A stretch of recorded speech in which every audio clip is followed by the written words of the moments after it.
We have a series in the NBA Finals. After a 2-0 lead by the Phoenix Suns, all the questions were about Milwaukee. What are the Bucks going to do to counter this incredible offensive group for the Phoenix Suns? Now we have a 2-2 series tie, and we are headed back to Phoenix. Joining me now from Locked On Suns, Brendon Kleen. And Brendon, this was not the platonic ideal of a basketball game from Chris Paul.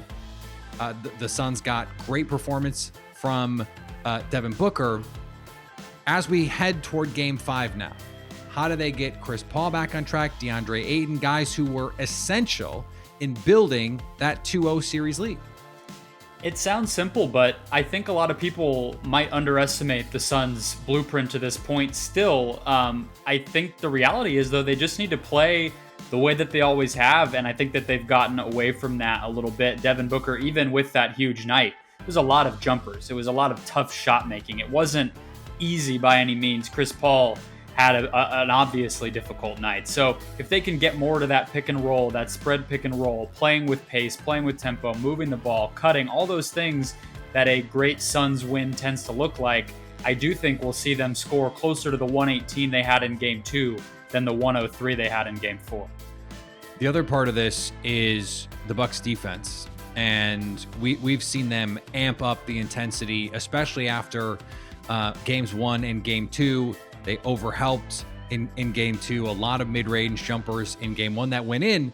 And part of this is the Suns just stopped making them to a certain degree. Chris Paul, especially in Game 4, couldn't make shots. So from the Phoenix perspective, you could just chalk some of this up to variance. Chris Paul is not going to shoot as poorly as he did in Game 4, in Game 5 and 6, and if we need to get there 7, right? Yeah, I think the missed shots is an obviously big part of it. I think, though, the corner 3 numbers, I believe it was nearly 20 in that Game 2 that the Suns were able to create, and I believe it's 11 or so over the combined 3 and 4 in Milwaukee. So they're missing shots, but I also think that a big part of this is not creating the shots that they're best at creating. Some of it's those mid-range looks with space that Giannis was able to take away by being a better drop defender than Brook Lopez is, frankly. And some of it is, I think, the Suns not seeking that out. And so that to me is another ingredient of playing their style in Game 5. The other part of this, at least what we saw in Game 4, was Chris Middleton and Giannis, that pick and roll. Chris Middleton was able to get pretty much whatever he wanted. He didn't make a high volume of shots. It's not like he shot 60% by any means, but we saw that pick and roll in Game 3 create a lot of opportunities for Giannis in Game 2 as well. What is the plan for the Suns to get those kinds of stops, even in an offense for Milwaukee that has not been great over the course of this finals?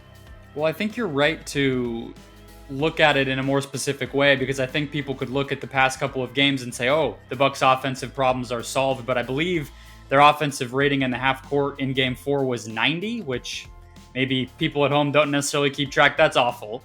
And so it's just those key moments, those clutch moments. I think maybe a little bit of Jay Crowder on Chris Middleton, playing him with some physicality, just little adjustments here and there. I think he's just gotten comfortable, and you need to fight that.